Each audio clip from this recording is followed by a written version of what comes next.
नमस्कार। आज भिडियो रे आपण मानक पई रही घुंगुड़ी संपर्क रे बहु जानिबा कथा। एही भिडियो रे मु आपण को कहिबी घुंगुड़ी किभली आम जीवन पई घातक साब्यस्त होई पारे। एहा सहित कहिबी घुंगुड़ी हेबार कारण गुड़िक सब कौन, ता सहित कौन कले घुंगुड़ी हेब नाही एवं केउ परिस्थिति रे आमे डाक्टर को परामर्श करिबा निहाती जरूरी।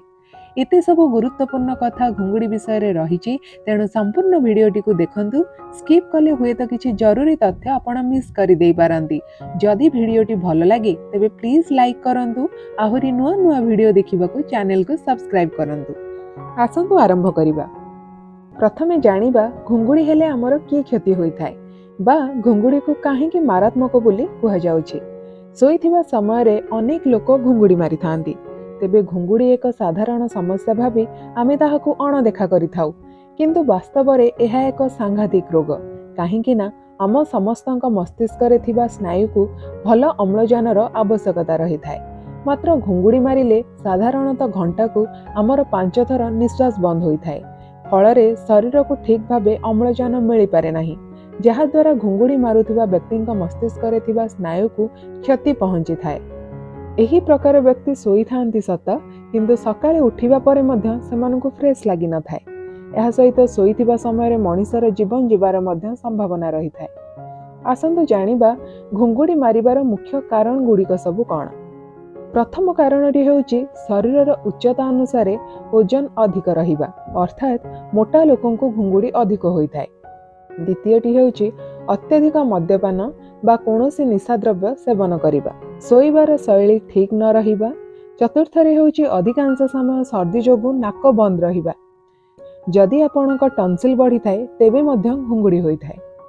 किछि लोक एही समस्या मुक्ति पाइबा पई बाजार रे मिलुथिबा औषधर सेवन करिथांती, किंतु सबु परे भी समस्या दूर होई न थाए। मात्र मु एबे आपणको किछि टिप्स देबी, जहा को आपण फॉलो कले घुंगुड़ी समस्या निश्चित दूर होई जिवो।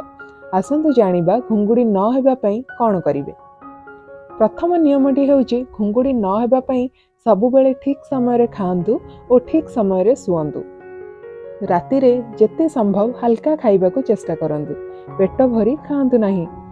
राति रे चर्बी जातीय खाद्य खांतु नाही, जहा द्वारा एसिडिटी सृष्टि होई सोईबारे असुविधा होई थाए। चतुर्थ रे राति रे कोनोसी प्रकार मादक द्रव्य नियंतु नाही। परवर्तीटी हेउची सबु बेले बाम कड़ माडी सुअंतु। निद औषध खांतु नाही। सोईथिबा बेले तकिया 30 रु 35 डिग्री उच्च रखी सुअंतु। नियमित 7 रु 8 घंटा सुअंतु। एवं सबुठारु गुरुत्वपूर्ण हेउची उच्चता अनुसार जदि आपणकर ओजन अधिक अछि तेबे ओजन निश्चय कमांतु। राति 10 रे सोई सकाळ 6 रे उठंतु।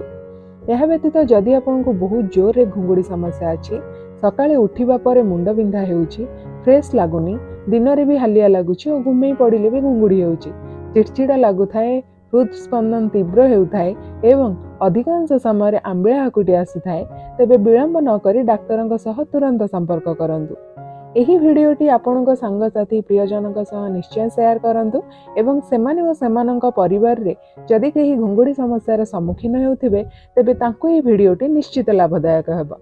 नमस्कार, जय जगन्नाथ।